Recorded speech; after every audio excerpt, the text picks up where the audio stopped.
Hello student, आज हम कथा कलिका से एकता टूटने पर अध्ययन करेंगे। एकता टूटने पर। सुनहरा मुर्गा अपनी तरह का एक ही था, इसलिए बहुत से कसाईयों की नज़र उस पर थी। काला बंदर अपनी तरह का एक ही था, इसलिए चिड़ियाघर के लोग उसे पकड़ने की कोशिश में थे। लाल अमरूद के पेड़ पर लाल अमरूद लगते थे, उसके जैसा भी कोई दूसरा पेड़ वहाँ नहीं था, इसलिए फल वालों से लेकर स्कूल के बच्चों तक को उसके अमरूद का लालच था। पर उन तीनों ने मिलकर ऐसी योजना बना रखी थी कि कोई उनका कुछ नहीं बिगाड़ पाता था। जब कोई कसाई मुर्गे को पकड़ने के लिए आता तो पेड़ उसे लुभाने के लिए 2-3 पके अमरूद नीचे टपका देता। उस बीच बंदर 2-3 कच्चे अमरूद तोड़कर इस तरह उसके सिर पर निशाना बनाता कि कसाई अपना होश खो बैठता। जब चिड़ियाघर के लोग बंदर को घेरने के लिए आते तब पेड़ उसे अपनी पत्तियों में छिपा लेता। किसी की उस पर नज़र नहीं पड़ती। नीचे मुर्गा जोर जोर से पंख फड़फड़ाकर इतनी धूल उड़ा देता कि उसके लिए वहाँ खड़े होकर सांस लेना मुश्किल हो जाता। वे किसी तरह वहाँ से गिरते पड़ते, वहाँ से लौटते।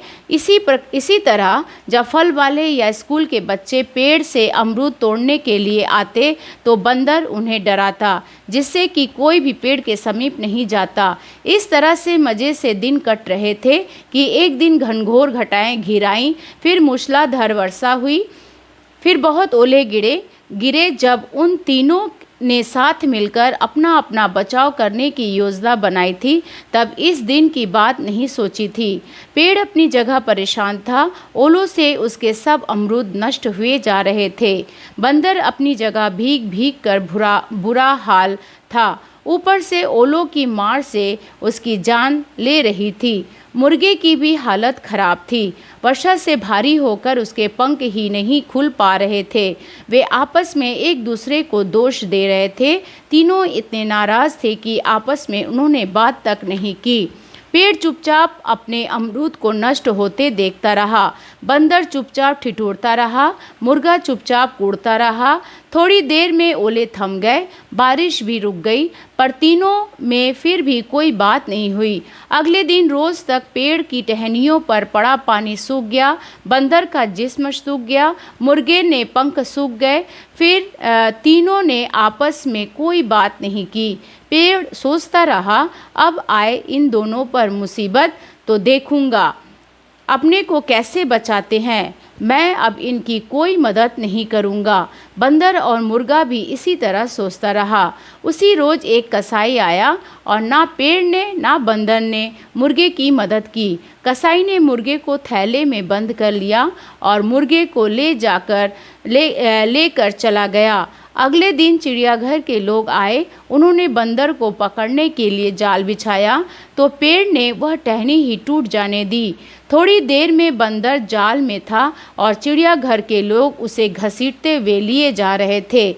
उससे अगले दिन बहुत से लोग ने पेड़ को घेर लिया। पेड़ ने सहम कर देखा कि उसके सारे अमरूद झाड़ लिए गए। फिर किसी ने कहा कि पुराना पेड़ है, इसे काटकर इसकी लकड़ी जलाने के काम में लानी चाहिए। बस उसी समय पेड़ की जड़ पर कुल्हाड़ी चलने लगी। थोड़ी देर में अमरूद टोकरियों में भर कर ले जा रहे थे और पेड़ की लकड़ियां लोगों के कंधे पर लदकर। एक गिलहरी वहीं रहती थी। मुर्गे, बंदर और पेड़ की आपसी योजना पर वह चकित हुआ करती थी। उसने मुर्गे और बंदर के बाद पेड़ को इस हालत में जाते देखा तो लंबी सांस के साथ मन में कहा, जा रहा है, यह भी लोगों का चूल्हा जलाने बड़े दोस्त बने फिरते थे।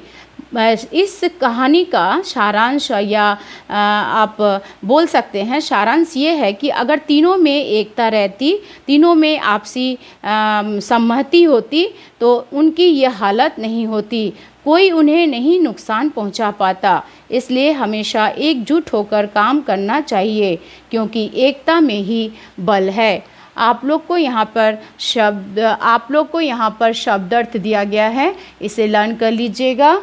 और कुछ क्वेश्चन हमने यहाँ पे दिया है। 2 क्वेश्चन का आंसर हमने लिख दिया है और 2 क्वेश्चन का आंसर आप लोग लिखिएगा जो वर्कशीट में है।